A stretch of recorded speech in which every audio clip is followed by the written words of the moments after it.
Assalamualaikum warahmatullahi wabarakatuh. Perkenalkan, nama saya Fitriani Iren, kelas mal. Di sini saya akan menjelaskan tentang analisis laporan keuangan pada perusahaan jasa PT PP Persero Tbk. Pendekatan deskriptif merupakan suatu penelitian untuk menyusun, mengklasifikasikan, menafsirkan, serta menginterpretasikan data sehingga memberikan suatu gambaran tentang masalah yang akan diteliti.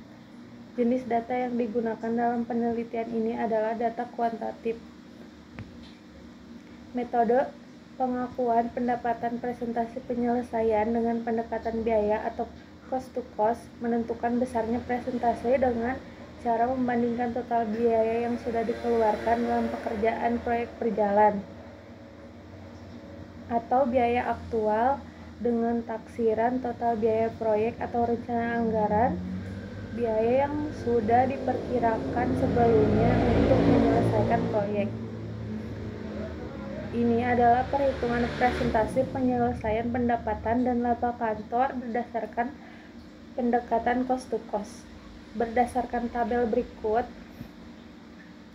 dapat dijelaskan total rencana anggaran biaya yang sudah direncanakan di awal sebelum proyek dilaksanakan sebesar 145.449,933 rupiah. Total presentasi penyelesaian yang diakui dengan pendekatan cost to cost sebesar 99,43%. Dari presentasi ini kita dapat hitung pendapatan sebagai berikut. Perhitungan pengakuan pendapatan proyek berdasarkan pendekatan cost to cost.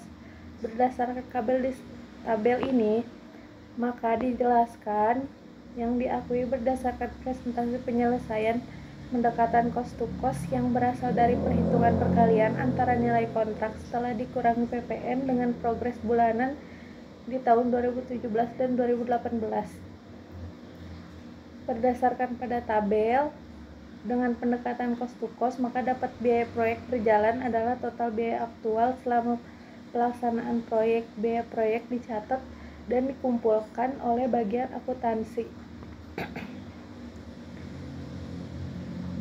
Laba kotor yang diakui perusahaan dengan pendekatan fisik adalah sebesar 18.408.741.814, sedangkan laba kotor diakui dengan pendekatan cost to cost.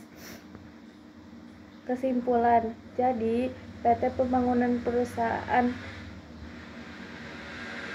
Perumahan Persero mengakui dengan menerapkan metode presentasi menyelesaikan berdasarkan pendekatan kemajuan fisik dalam mengakui pendapatannya. Presentasi penyelesaian berdasarkan pada estimasi kemajuan fisik atas pekerjaan yang telah dicapai di lapangan. Estimasi kemajuan fisik dituangkan dalam laporan presentasi proyek yang dibuat petugas pengawas lapangan. Taksiran penyelesaian kemajuan fisik yang dilakukan berdasarkan opname di lapangan tidak menjamin keakuratan penilaian besarnya pendapatan yang diakui hanya berdasarkan pada kemajuan fisik semata tanpa memperhatikan besarnya biaya yang terjadi. Dalam metode ini, biaya yang terjadi tidak dapat didistribusikan pada tahap penyelesaian pekerjaan proyek dalam mengakui pendapatan periode berjalan yang menyebabkan pendapatan beban dan laba konstruksi yang dilaporkan tidak dapat diatribusikan menurut penyelesaian pekerjaan kontrak secara profesional. Metode pendekatan fisik yang diterapkan perusahaan mengakui pendapatan laba lebih tinggi overstatement dibanding pendekatan cost to cost. Metode pendekatan fisik mengakui pendapatan laba kotor lebih tinggi. Jadi sekian dari saya. Wassalamualaikum warahmatullahi wabarakatuh. Mohon maaf bila ada salah-salah kata. Terima kasih.